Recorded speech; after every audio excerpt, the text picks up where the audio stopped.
سانحہ 9 مئی میں ملوث ملٹری کورٹ سے سزا پانے والے مجرموں کی جیل منتقلی کا عمل شروع ہو چکا ہے. شہریوں نے سانحہ 9 مئی کے ماسٹر مائنڈ کو کٹہرے میں لانے کا مطالبہ کر دیا ہے. بخاری صاحب، اب 25 مجرم جو ہیں ان کو اب جیلوں میں بھی ٹرانسفر کر دیا گیا ہے. اب یہ بھی شہری کہہ رہے ہیں کہ 9 مئی کے جو ماسٹر مائنڈ ہے ان کو بھی کٹہرے میں لے کر آیا جائے. اب کس طرح سے اپنی کارروائیاں عدالتوں کو تیز کرنے کی ضرورت ہے تاکہ ماسٹر مائنڈ کی بھی نشاندہی کی جائے؟ دیکھیے، ہم پہلے بھی کہہ چکے ہیں، پہلے سیگمنٹ میں بھی ہم نے کہا ہے کہ یہ نہیں ہو سکتا کہ جو سہولت کار ہیں، جو منصوبہ ساز ہیں، ان تک ہیٹ نہ پہنچے. یہ نہیں ہوگا. اور دوسری بات میں نے پہلے بھی پروگراموں میں عرض کی تھی، میں اب دوبارہ عرض کر دیتا ہوں کہ جب فیلڈ جنرل کورٹ مارشل ہوتا ہے تو اس میں جو ایویڈنس ہوتی ہے وہ انڈینائبل ایویڈنس ہوتی ہے، ورنہ سزا نہیں ہوتی. تو جن لوگوں کو سزا ہوئی ہے ابھی تک، جو 25 سے زیادہ ہیں کچھ، ان کے خلاف ایویڈنس سالڈ ہے. جن کے خلاف ایویڈنس نہیں تھی ان کو رہا کر دیا گیا ہے. آپ کو پتہ نا، 31 سے زیادہ لوگوں کو چھوڑا ہے انہوں نے. جس کو سزا ہوئی ہے آج تک سبسیکوینٹ عدالتوں میں مجھے نہیں یاد کہ کچھ اس بات پر رہا ہو گیا ہو کہ جس کے خلاف ایویڈنس نہیں ہے. ایک بات. دوسری بات یہ ہے کہ جو میں نے کہا کہ جب سزا ہوگی یا جو بھی نتیجہ نکلے گا ان کے ٹرائل کا، اس کے مطابق پھر یہ بات آگے جائے گی کہ کس کس نے سہولت کاری کی، کس کس نے منصوبہ سازی کی، کس کس نے اس کے احکامات دیے، کہاں سے اس کی فنڈنگ ہوئی، وغیرہ وغیرہ. یہ سب کچھ سامنے آئے گا. اور جب وہ سامنے آ جائے گا تو جیسا میں نے کہا وہ انڈینائبل ایویڈنس کی بنیاد پر آئے گا، تو پھر بچنا محال ہے. اور شاید یہی پریشانی ہے. اگر آپ مجھے اجازت دیں اب میں کہوں گا کہ یہ ہے وہ وجہ جس کی وجہ سے پی ٹی آئی مذاکرات پہ راضی ہوئی ہے. اچھا، پی ٹی آئی تو کمیشن بنانے کی بھی بات کر رہی ہے نا کہ 9 مئی سے متعلق اور 26 نومبر کو جو کچھ ہوا ہے اس پہ کمیشن بنائے. کمیشن پہ آتا ہوں، لیکن آپ میری بات سمجھی ہیں میں نے کیا کہا ہے؟ بالکل بالکل. یہ مذاکرات میں جلدی جلدی چوروں ڈاکوؤں کے ساتھ جو بیٹھ گئے ہیں، یہ اس کو اوائڈ کرنا چاہتے ہیں. اچھا، کہ وہ ریت ہم تک نہ پہنچے. میری بات نوٹ کی میں نے کیا بالکل. ایک بات. دوسری بات یہ ہے کہ 1 سال سے زیادہ باقاعدہ مطالبہ کیا جا رہا تھا. وہ 25 مئی والوں 9 مئی والوں کو سزا کیوں نہیں دیتے آپ؟ یہ کون کر رہا تھا مطالبہ؟ سبھی کر رہے تھے، پی ٹی آئی بھی کر رہی. سبھی نہیں، پی ٹی آئی. یہ پی ٹی آئی کا مطالبہ تھا کہ انہیں سزا دینا. دوسری بات یہ ہے کہ ابھی آپ نے مجھے جو بریک پہ بتایا تھا کہ عمر ایوب صاحب کہہ رہے ہیں جی کہ 9 مئی کے جو مجرم ہیں ان کے خلاف ہم عدالت میں جائیں گے. ہاں جی. عمر ایوب صاحب، پہلی بات تو یہ کہ آپ جلدی سے اپنے بیان پر معافی مانگ لیں، ورنہ بانی پی ٹی آئی نے آپ کو چھوڑنا نہیں ہے. کیوں؟ بانی پی ٹی آئی کا یہ بیان آپ کو یاد نہیں ہے کہ یہ لوگ ہمارے نہیں تھے، تو ایجنسیوں کے لوگ تھے. یاد ہے نا؟ تبھی تو انہوں نے یہ کہا تھا کہ ان کو روکنے کے لیے آپ نے گولی کیوں نہیں چلائی. 9 مئی پہ کہتے ہیں گولی کیوں نہیں چلائی، 26 مئی پہ کہتے ہیں چلائی کیوں ہے. وہ کس بات کا، آپ کی کس بات کا اعتبار کیا جائے؟ ٹھیک ہے، ایک بات. دوسری بات یہ ہے کہ آپ کو مذمت کرنے کا کوئی حق نہیں پہنچتا، اس لیے کہ بانی پی ٹی آئی ان سب کو ڈسون کر چکے ہیں. اور یہ ہم اپنے پروگرام میں بار بار کہہ چکے ہیں کہ یہ پوچھیں ان کے ماں باپ اور بہنوں سے. جب وہ عدالتوں میں لائے جاتے ہیں تو جس قسم کے بین ہوتے ہیں اور جس طرح سے کوسا جاتا ہے پی ٹی آئی اور پی ٹی آئی کی لیڈرشپ کو، یہ مناظر دیکھنے سے تعلق رکھتے ہیں. ان کو چاہیے کہ یہ ان کی پیشیوں کے اوپر عدالت آیا کریں اور آگے دیکھیں. کسی نے پلٹ کے نہیں دیکھا ہے، اور اس پلٹ کے نہ دیکھنے کا سب سے بڑا نقصان یہ ہوا ہے کہ پنجاب نے پی ٹی آئی کو ڈسون کیا ہے. ووٹر اور چیز ہے. بخاری صاحب، اب یہ بھی تاثر پایا جا رہا ہے کہ یہ بڑے عام شہری تھے، عام شہریوں کو سزائیں دے دی گئی ہیں، بڑے لوگوں کو ہاتھ نہیں ڈالا. ہاں، یہ بتائیے، یہی تو میں تمہیں آپ سے کہہ رہا ہوں، عرض کر رہا ہوں کہ عام لوگ تو وہ ہیں نا جنہوں نے کارروائی کی. اب آنے والا ہے ان تک ہاتھ. جب تب میں آپ کو بتا تو رہا ہوں یہ مذاکرات میں آئے کیوں ہیں. اس ہاتھ سے بچنے کے لیے بچت ممکن نہیں ہے. بچت اگر ہو سکتی ہوتی تو اب تک بانی پی ٹی آئی کے اسٹیبلشمنٹ کے ساتھ مذاکرات ہو چکے ہوتے. وہ امکان ختم ہے، خارج وہ امکان ہے وہ. اچھا بخاری صاحب، فیض حمید صاحب سے بھی انویسٹیگیٹ کیا جا رہا ہے 9 مئی سے متعلق. اب کوئی آنے والے دنوں میں انویسٹیگیشن کا کوئی نتیجہ دیکھ رہے ہیں آپ 9 مئی سے متعلق نکلتا ہوا نظر آ رہا ہے؟ جیسا میں نے آپ کو پہلے کہا کہ یہ جو فیلڈ جنرل کورٹ مارشل ہوتا ہے، پہلا سٹیج اس کی ہوتی ہے انکوائری. انکوائری کا مطلب یہ ہے کہ آپ نے یہ طے کرنا ہے کہ یہ کیس بنتا بھی ہے کہ نہیں. اگر وہ نہ بنتا ہو تو کورٹ مارشل کی پروسیڈنگ شروع ہی نہیں ہوتی اور آدمی رہا ہو جاتا ہے. جب آپ چارج شیٹ ہو جاتے ہیں تو اس کا مطلب یہ ہے کہ ample evidence is already present.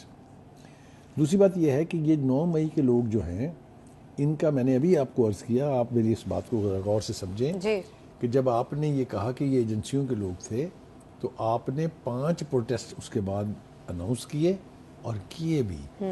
کوئی پارٹیسپیشن پنجاب سے نہیں تھی, یاد ہے نا؟ یہ بالکل وہی حال ہے جو ایک وقت میں پیپلز پارٹی کا ہوا تھا پنجاب میں. پنجاب میں Peoples Party was such a massive popular party کہ 3-4 دفعہ جو اس کی حکومتیں بنی ہیں اس میں پنجاب ہی نے ان کو اس قابل بنایا کہ وہ جا کے حکومت کر لیں. یہی حال بائنی پی ٹی آئی کا بھی ہے. دونوں ہی مرتبہ, چاہے وہ 8 فروری کا ووٹ ہے یا اس سے پہلے 2018 کا ووٹ ہے, پنجاب میں بہتر پرفارم کرنے والا آدمی جو ہے وہ حکومت بناتا ہے جا کے. یہ بات ٹھیک ہے نا؟ بالکل ٹھیک ہے. تو پنجاب سے لوگوں کو نہ نکلنا, 12 کروڑ عوام کا صوبہ ہے یہ. یہاں پر تو زمان پارک ہے, یہاں پر تو پی ٹی آئی کا گڑھ تھا, تو پھر لوگ کیوں نہیں نکلے وہاں سے؟ اس کا نتیجہ ہے جس طرح آپ نے 9 مئی کے لوگوں کو ڈسون کیا ہے, جس طرح آپ نے ان کو ایجنسیوں کے لوگ کہا ہے. یہ جو ووٹر ہوتا ہے یہ بڑی دیر لگاتا ہے غصہ ہونے میں, مگر ورکر جو ہے جس نے مار کھانی ہوتی ہے, جو مار کھاتا ہے, وہ بہت جلدی ریئیکٹ کرتا ہے, اور یہ نتیجہ ہمارے سامنے ہے. اچھا, یہ عارف الوی صاحب جو چیز کہہ رہے ہیں کہ سیاستدان کب سے دہشت گرد بن گئے, ان کے خلاف ملٹری ٹرائل ہو رہا ہے, تو وہ بھی کوسچن ریز کر رہے ہیں ملٹری ٹرائل سے متعلق کہ سیاستدانوں کا ملٹری ٹرائل نہیں ہونا چاہیے. دیکھیے, پہلی بات تو یہ ہے کہ ایک طرف آپ کہتے ہیں کہ یہ عوام تھے, دوسری طرف آپ کہتے ہیں نہیں یہ تو سیاستدان ہے.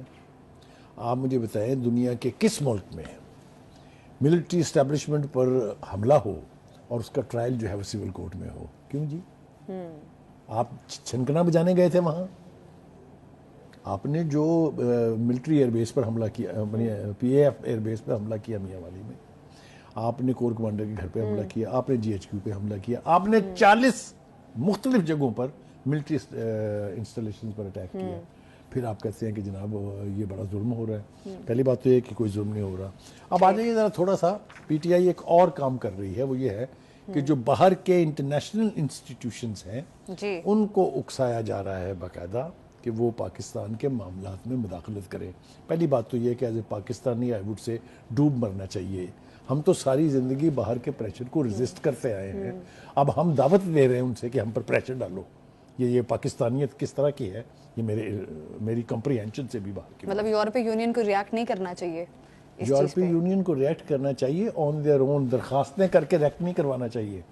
جو کچھ ہو رہا ہے یہ گرنیل اور شرنیل اور ٹرنیل جو ہیں یہ سارے پیڈ ہیں, یہ پیسے دے کے لابیسٹ کر کے فرمیں ہائر کر کے بیانات دلوائے جا رہے ہیں. آپ مجھے بتائیے کوئی جسٹیفیکیشن ہے آئی ایم ایف کے اور ورلڈ بینک کے باہر ہیڈ آفس کے باہر مظاہرہ کرنے کی کہ پاکستان کو قرضے نہ دے؟ بہت کمال کا ایکٹ تھا بھائی, یہ میرے خیال سے گولڈ میڈل نشان حیدر ملنا چاہیے اس پہ. تو یہ رویے جو ہیں یہ تبدیل کرنے پڑیں گے. پاکستان از فرسٹ. مجھے مشرف کا ایک ہی نعرہ اچھا لگتا تھا اور وہ تھا پاکستان فرسٹ. اور خدا کے واسطے ملک کا تو خیال کر لیں. سیاست کھیلیں, ضرور کھیلیں, آپ کا حق ہے, جس طرح کسی بھی پاکستانی کا حق ہے, لیکن اپنی سیاست کی نظر اپنے ملک کو تو نہ کیجیے.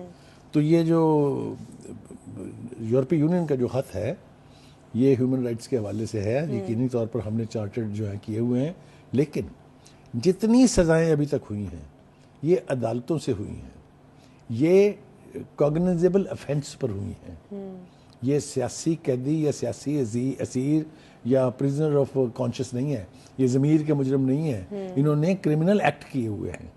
تو وہ آتا رہے گا یہ پریشر تو پہلے بھی ہمارے اوپر بہت آئے ہیں, کوئی پہلی دفعہ تھوڑی ہے. تو وہ پریشر تو دیکھ لی جائیں گے, لیکن ہمیں انسٹیگیٹ نہیں کرنا چاہیے باہر کی قوتوں کو وہ پاکستان کے معاملات میں دخل دیں. اور ایک بات اور میں آخری کہہ دوں, وہ یہ ہے کہ بانی پی ٹی آئی کو جیل سے نہ امریکہ نے نکالنا ہے نہ یورپی یونین نے نکالنا ہے. میں پہلے بھی کہہ چکا ہوں, پھر کہہ رہا ہوں کہ ٹرمپ صاحب جو ہیں وہ الیکٹ خان صاحب کو جیل سے باہر لانے کے لیے نہیں ہوئے ہیں. یہ بات ہمیں سمجھ آ جانی چاہیے, ورنہ اب تک تو قیامت ٹوٹ پڑی ہوتی نا ہم پر. ابھی وہ منتخب ہوئے ہیں, چارج نہیں لیا تو انہوں نے غزہ والوں کو دھمکی دے دی ہے نا, تو ہمیں بھی آ جانی چاہیے تھی دھمکی اب تک کہ اوے چھڈو اینو, نہیں تو تانوں میں چھڑنا نہیں. ایسا کچھ نہیں ہونے جا رہا نا, ایسا ہوتا ہے. حکومتیں جو ہیں اور خاص طور سے سپر پاورز جو ہیں انہوں نے اپنے کام نکلوانے ہوتے ہیں حکومتوں سے, انڈیویجول سے نہیں. بالکل, ملٹری کورٹس میں شہریوں کا ٹرائل جو ہے وہ ہو رہا ہے اور 25 شہری ہیں جن کو سزائیں بھی دے دی گئی ہیں اور جیلوں میں منتقل بھی کر دیا گیا ہے. اب مزید اس پہ انویسٹیگیٹ بھی کیا جا رہا ہے, آنے والے ٹائم میں کچھ اور نام بھی شامل ہو سکتے ہیں, ان کو سزائیں دی جا سکتی ہیں.